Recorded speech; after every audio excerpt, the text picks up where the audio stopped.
In 1971, David Cassidy sent teen hearts a-fluttering. Not only was he the star of a hit television series, The Partridge Family, he was also on the cover of many dozen teen magazines and at the top of record charts. 20 years later, Cassidy is singing once again.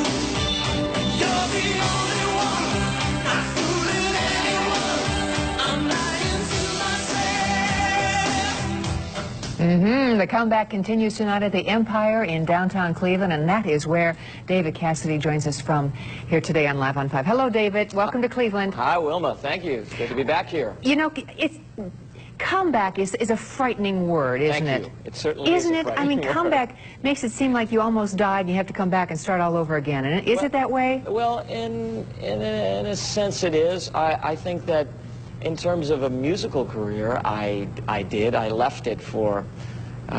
this is the first time I've been out on the road in America for 15 years, and although I continued to write and play and worked in the theater and did so forth, I didn't continue the David Cassidy recording and musical career as people knew it. And I think in my case, coming from people knowing you as a television recording artist, if you don't do that anymore and you do something different, they think you did die.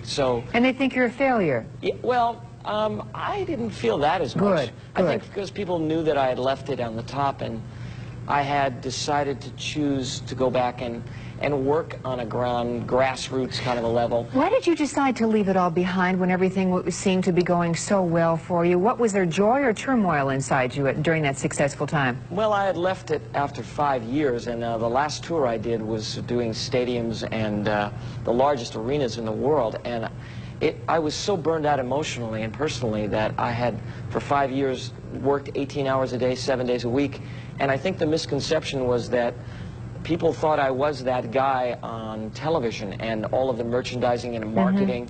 Did you ever confuse it? Did you ever forget who David really was? No, and the frustrating part of me is that I think creatively, musically especially, I was a lot different. My taste, my musical taste was a lot different. Not that we didn't make some really good records and that I'm not going to be doing some of them tonight.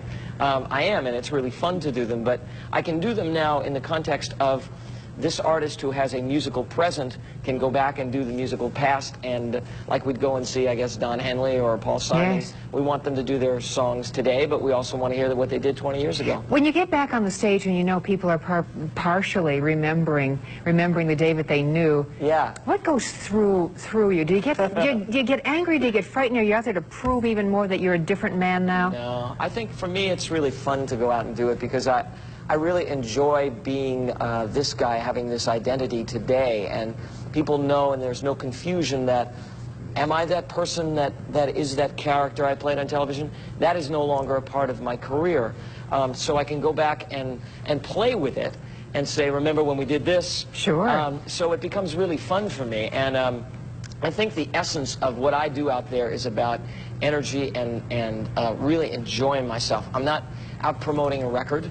I'm not out doing anything except, for me, celebrating the fact that I'm back in the music business, and I'm probably not going to make any money on this tour, but I'm going to have a hell of a good time. You never know. It might be the start of making a lot of money. After all, they had to turn people away in New York at the beginning of this tour. Hopefully it'll happen at the Empire tonight once again. So. We're going to blow the roof off this place. I hope so. It's going to be just fantastic. The ticket information is 861-3773, the Empire in downtown. Thank you. I'm Welcome to here tonight Cleveland. at 8 o'clock. Come and see me. 8 o'clock tonight. Thanks, Okay. David. Bye.